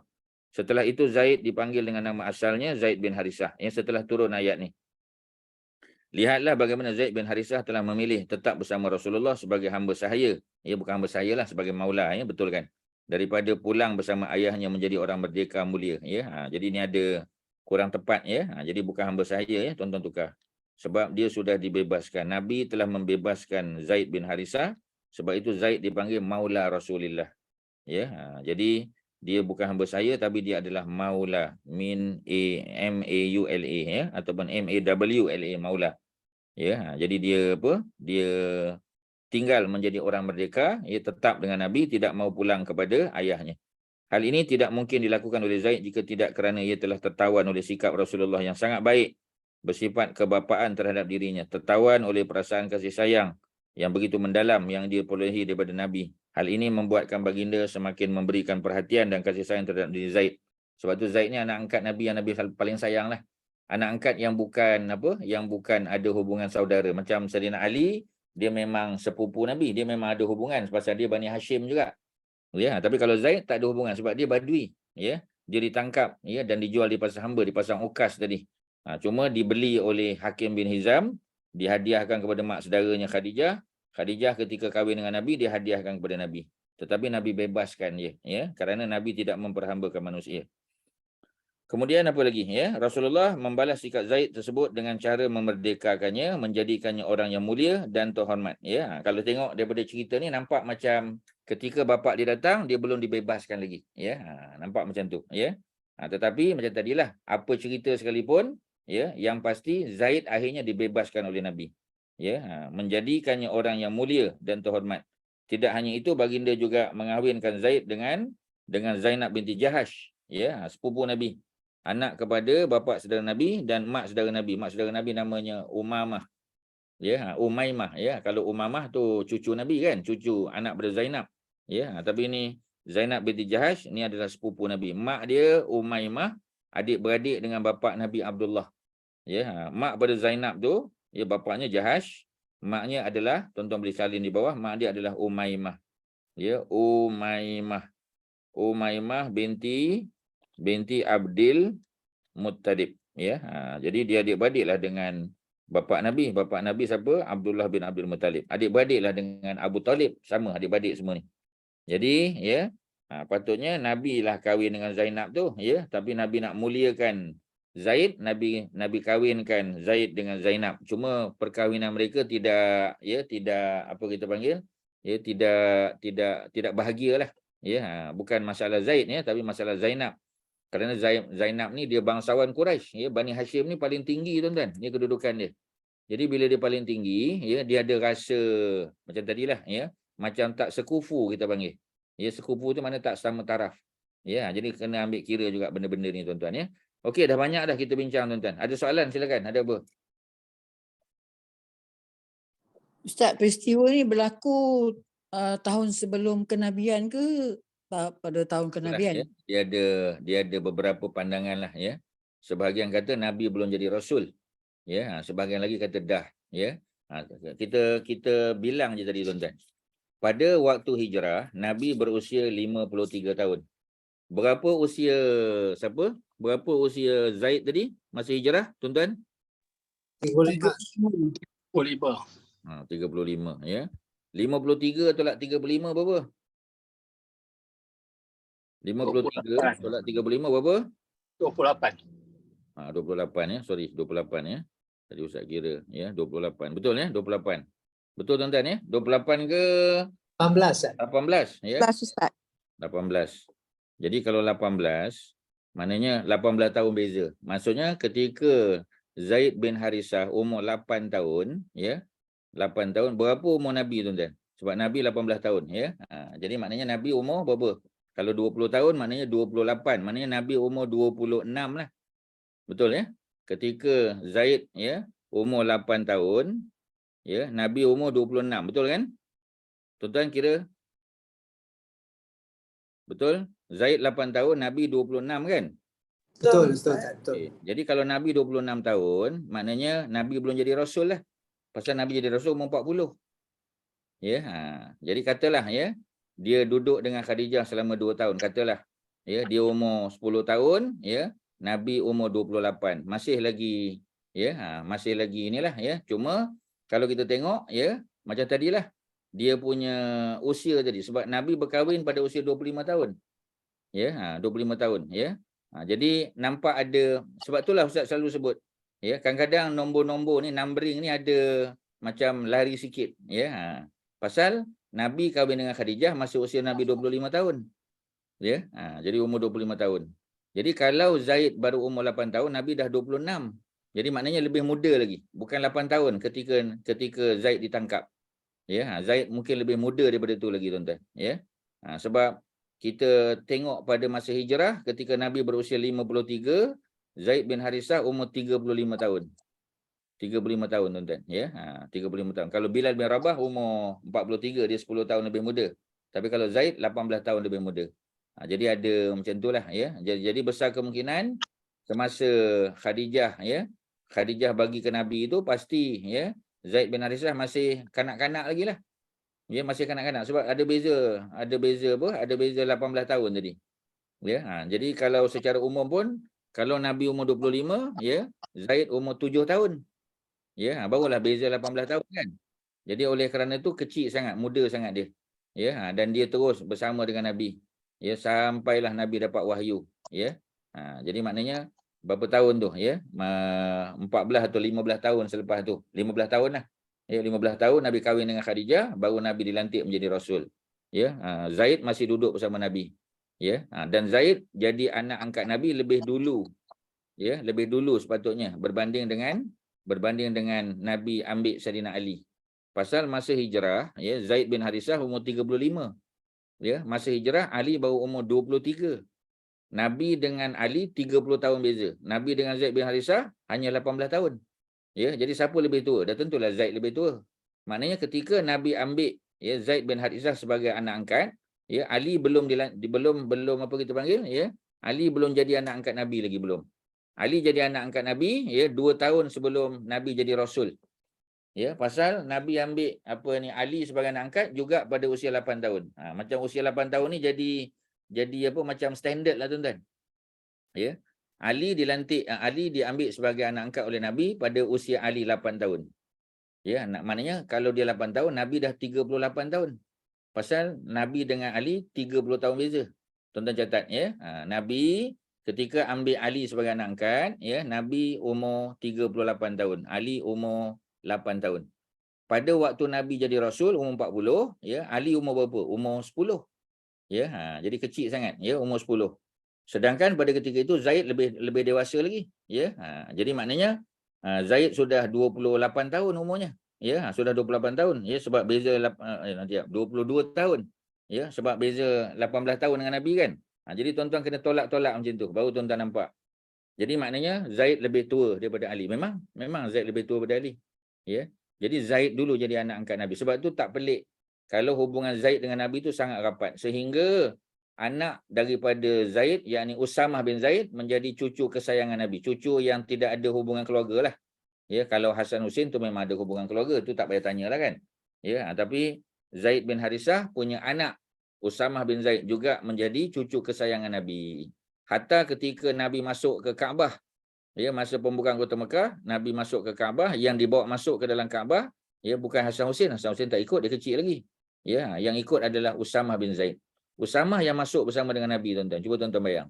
Ya, Usamah yang masuk, ya. Sedangkan ada lagi, ya, apa kita panggil, ya, budak-budak lain ada tapi tak dibawa masuk. Usamah kerana sayangnya Nabi pada Usamah, terutamanya setelah ayah dia Zaid bin Harisah meninggal dalam perang Mu'tah. Ya, tuan-tuan kena tengok balik buku jilid yang ketiga Sirah Nabawiyah. Ni cerita-cerita ni semua ada dalam tu, tuan-tuan. Okey, ya, ada apa soalan silakan. Ya, tuan-tuan, kalau tak dapat nombor-nombor tadi Ustaz ulang balik. Ada apa? Tuan-tuan ada apa?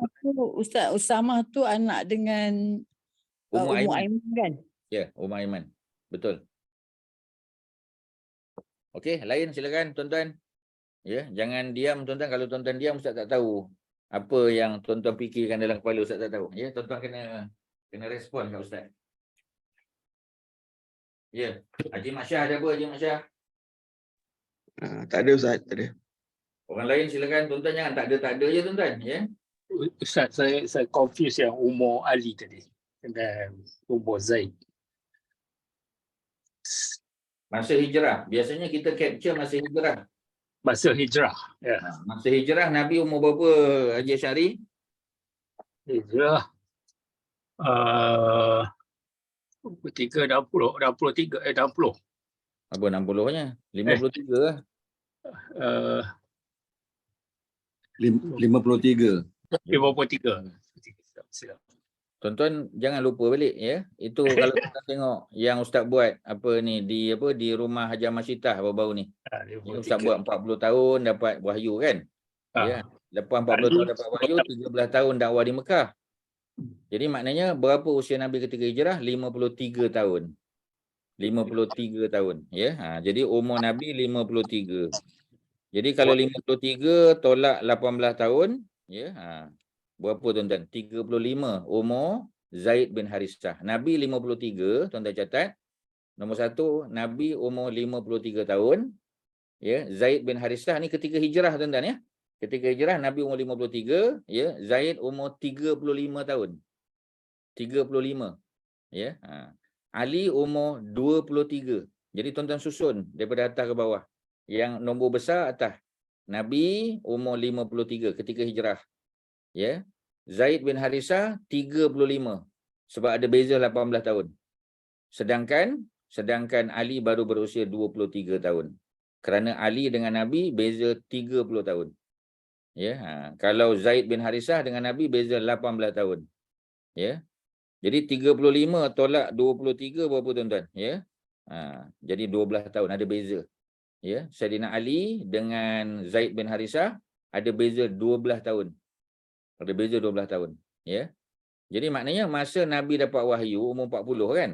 Saidina Ali umur berapa? Saidina Ali baru 10 tahun. Ya, jadi baru 10 tahun. 10 campur 12 ya 22 tahun usia Zaid bin Harisah. Sekali lagi ketika Nabi dapat wahyu, Nabi usia berapa tuan-tuan? Ya, Nabi usia 40 tahun dapat wahyu. 40. Berapa usia Zaid bin Harisah pada masa itu? Ya, usianya adalah 22 tahun. Ya, 22 tahun lah sebab dia dengan Nabi 18 tahun beza. Saidina Ali baru 10 tahun. Jadi siapa lebih tua? Dah tentulah Zaid lebih tua. Siapa dulu dilantik, siapa dulu diangkat jadi anak angkat Nabi? Dah tentulah Zaid bin Harisah. Ya, kerana Zaid bin Harisah lebih dulu lahir. Ya, dia beza 12 tahun dengan Saidina Ali. Maknanya ketika Saidina Ali diambil jadi anak angkat, Zaid sudah lebih dahulu menjadi anak angkat Nabi. Okey, Haji Asy'ari, yang mana tak dapat? Terima kasih. Ya, sama. Ya, tuan-tuan susun balik. Ya, tuan-tuan buat satu timeline. Ya, Nabi ketika dapat wahyu umur 40, ya, pada masa tu Zaid, tuan-tuan tulis 3 lah. Nabi Muhammad SAW, nombor 2 Zaid bin Harisah, nombor 3 ialah Ali bin Abi Talib. Ya. Ketika Nabi dapat wahyu umur 40, ya, Nabi dapat wahyu umur 40, berapa usia Saidina Zaid bin Harisah? Umur dia ialah 22 tahun tuan-tuan. Ya, umur dia 22 tahun. Jadi Ali umur berapa? Ali umur 10. Ya, jadi Ali umur 10 tahun. Ya, Zaid bin Harisah sudah 22 tahun. Okey, clear ya. Jadi Nabi dakwah di Mekah 13 tahun. Maknanya ketika hijrah 13 tahun campur 40, umur Nabi 53.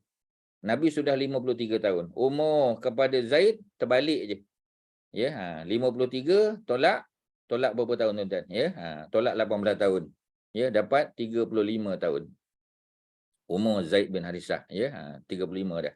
Ali baru 23, ya, Ali muda sangat tuan-tuan.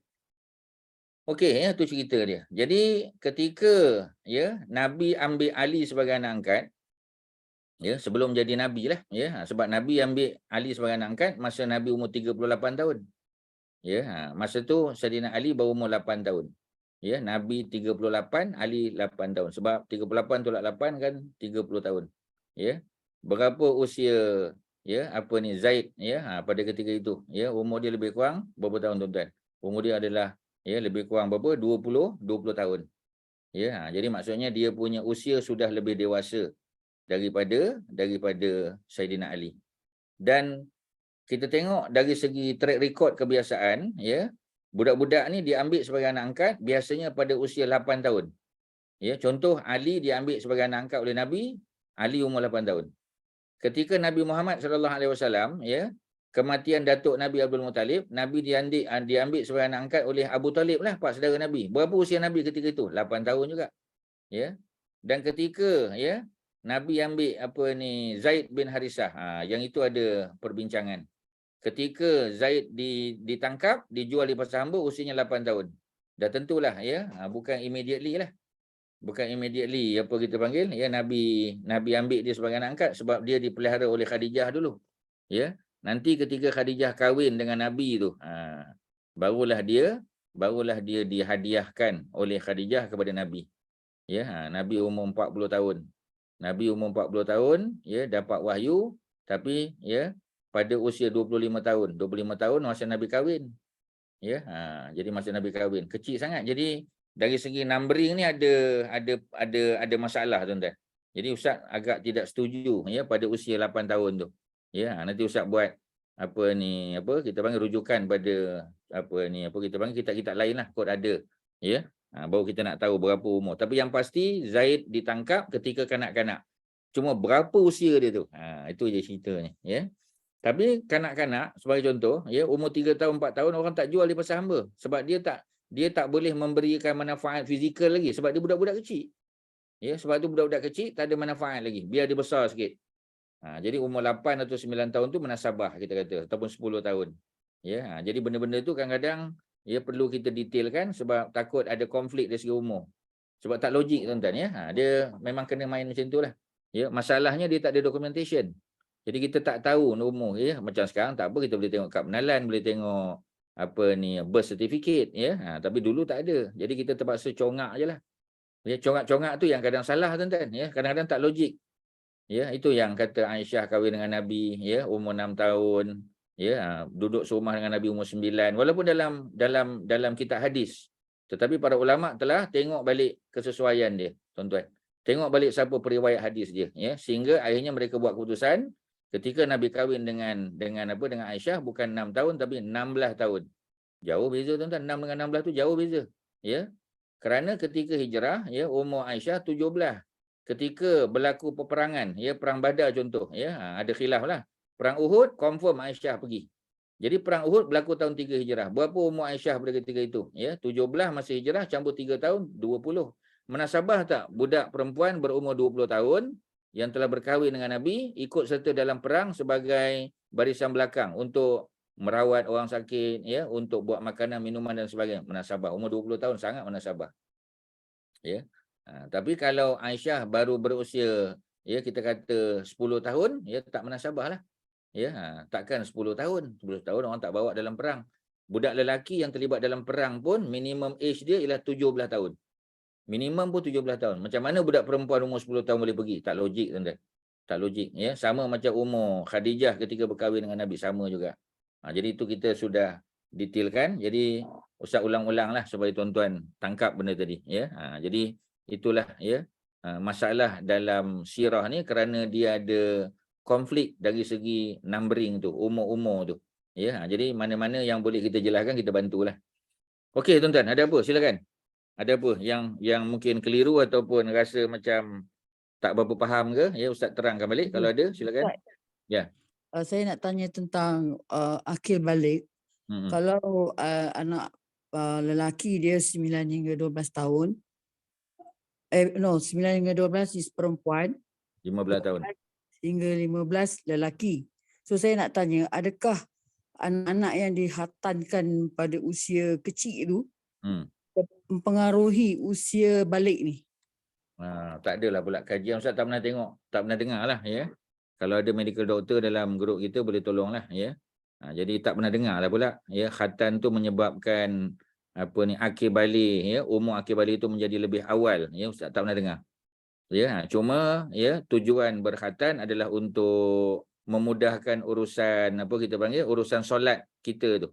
Kerana bila anak tu naik atas badan kita, dia duduk atas pangkuan ya, dia tidak dianggap menanggung najis. Dia lebih pada isu yang berkaitan dengan dengan najis lah. Ya, dia bukan sangat pada dia akan mempercepatkan umur akil balik ya. Itu setakat bacaan ustaz lah ya. Kalau tuan-tuan pernah dengar di mana-mana, tuan-tuan boleh share lah. Okey, lain silakan. Tuan-tuan ada apa? Ada, tak ada ya. Kalau tak ada, kita sampai mana tadi? Kita dah sampai pada Khadijah tadi sudah ya. Di bawah tu ya. Kita dah baca. Dah menangis tadi pun sudah ya. Kita dah habis bacaan kedua orang tua pun sudah selesai ya. Jadi dia tak nak berpisah ya dengan dengan itulah ya. Zaid sudah dijadikan sebagai maula Nabi, dibebaskan. Kemudian apa lagi ya? Di bawah tu kita dah sebut tadi Zainab binti Jahash dia kahwin, hari itu pun berlalu. Kemudian muka surat 405 sikit lagi, baginda Rasulullah sallallahu alaihi wasallam mengangkat Zaid bin Harisah sebagai panglima perang tentera ya, yang diutus kepada kaumnya sendiri. Jadi Rasulullah bersabda jika Zaid terbunuh maka ia digantikan oleh Ja'far bin Abi Talib. Ini peperangan Mu'tah tuan-tuan ya. Peperangan Mu'tah. Ya, peperangan Mu'tah ni kita akan sebut, kita sudah sebut dalam kitab sirah ya. Kita belum sebut secara detail dalam pengajian kita panggil ya, kelas umi belum lagi lah.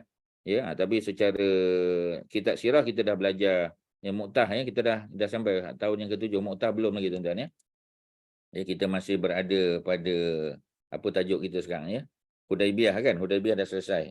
Jadi pembukaan Kota Khaybar, Mekah Ustaz. Perang Khaybar. dah Perang Khaybar. Perang Khaybar berlaku tahun 7 Hijrah ya. Perang Mu'tah selepas daripada Perang Khaybar ya. Jadi ada apa kita panggil ya, ada turutan, ada sekuen dia. Ya, Khaybar dah selesai ya, ataupun sedang kita baca. Nanti kita akan masuk cerita Mu'tah. Mu'tah lah peristiwa Zaid dilantik menjadi ketua panglima tentera dan dia terbunuh dalam perang tersebut. Ya, nanti digantikan oleh Ja'far, kemudian Ja'far terbunuh, diganti oleh Abdullah bin Rawahah, seorang penyair daripada Madinah.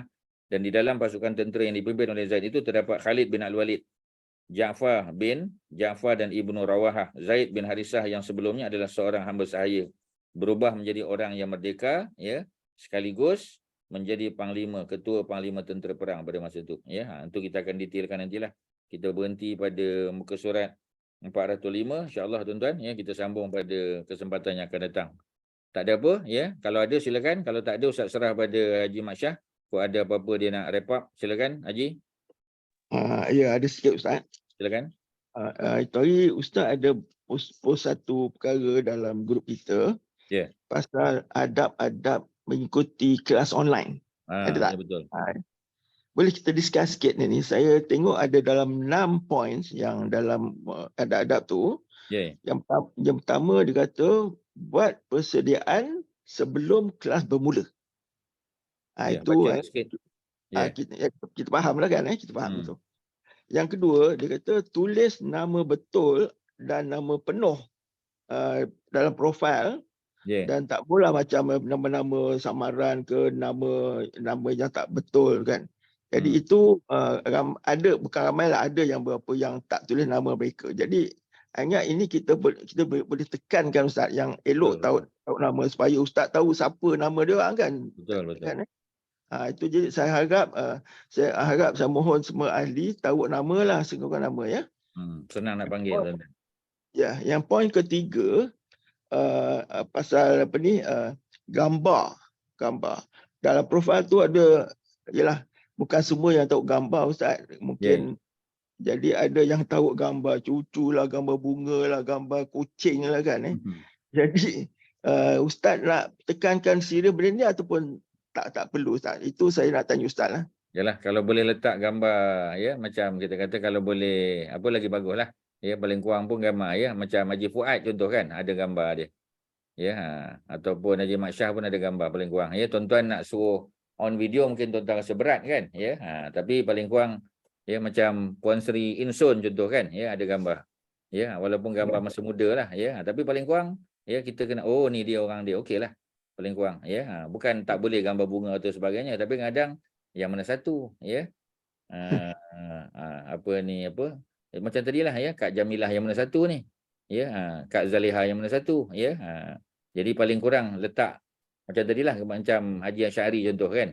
Ya ada gambar ya, Haji Fuad ada Puan Sri Insun ya, Haji Mat Syah sebagai contoh.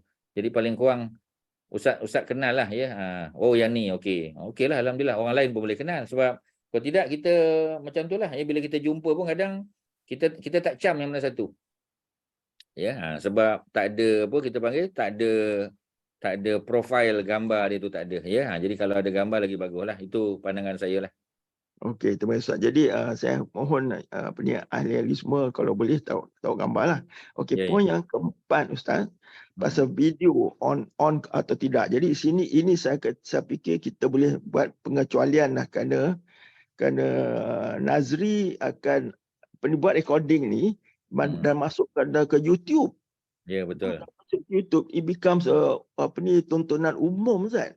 Betul je lah. Kita dah pernah cerita benda ni dulu kan Haji Mat Syah. Ya, jadi kita tak perlulah buat buka video semasa Ustaz punya ceramahnya Ustaz. Pasal kita rakaman, ada rakaman tu dan kita upload kan. Yes, that's right. So ini tak perlu ikut lah Ustaz.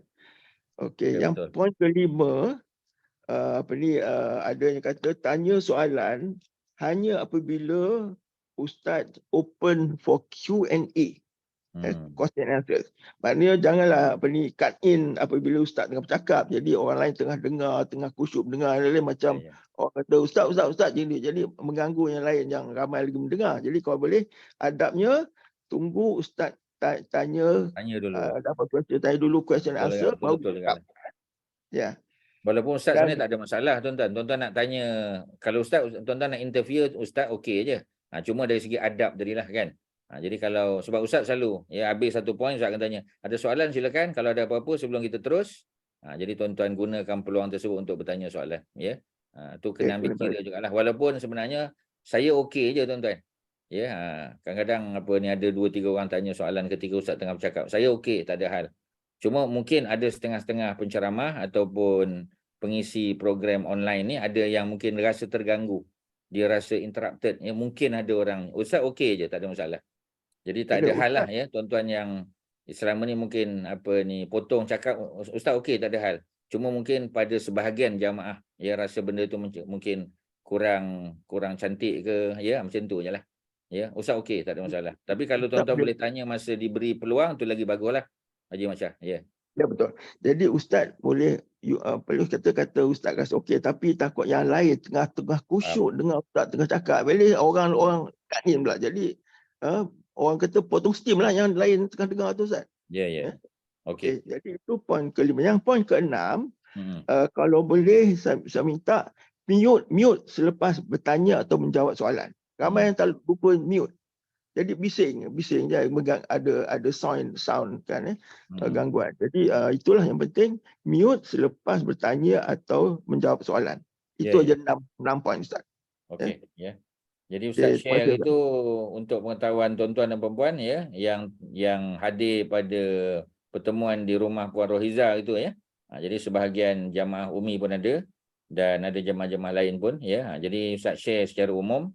Salah satu platform yang Ustaz share adalah grup WhatsApp Umi Uda gitu lah, Umi at Uda. Jadi Ustaz share saja sebab sebenarnya banyak ya, kalau kita nak tengok ada yang letak 14, ada letak 15 ada adabnya. Tapi Ustaz rasa 6 tu pun dah cukup banyak lah. Ya, sebagai satu panduan ya untuk kita ambil dalam kita melayari program-program Zoom ataupun Facebook online lah. Okey Haji, ada apa lagi silakan. Itu saja. Terima kasih Ustaz. Sama-sama ya. Terima kasih kepada semua, Haji Nazri, Haji Ahmad Shah, tuan-tuan dan puan-puan ya, ambil ulang kaji balik apa yang kita sebut tadi ya. Tuan-tuan ulang-ulang balik tengok kan, tengok ayat dia, tengok hadis ya, sebab pengajaran tu penting tuan-tuan. Ya, nanti orang duk sebut boleh ke pukul isteri? Ya, Islam tak suruh pukul. Islam suruh buat perkara-perkara yang asas dulu kan. Pisahkan tempat tidur, tegur dulu, nasihat. Kalau tak nak, guna pihak yang ketiga. Ya, pisah tempat tidur contoh. Jumpa lagi pihak ketiga minta tolong, ya.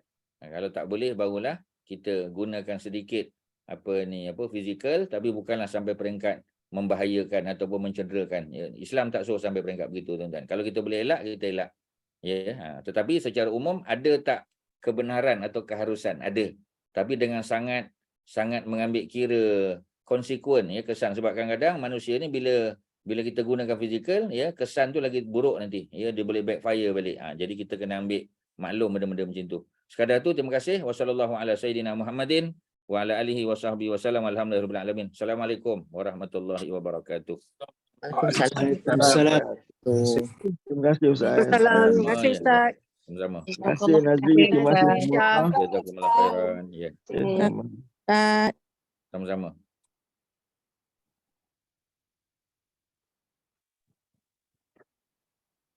Terima kasih semua. Waalaikumsalam.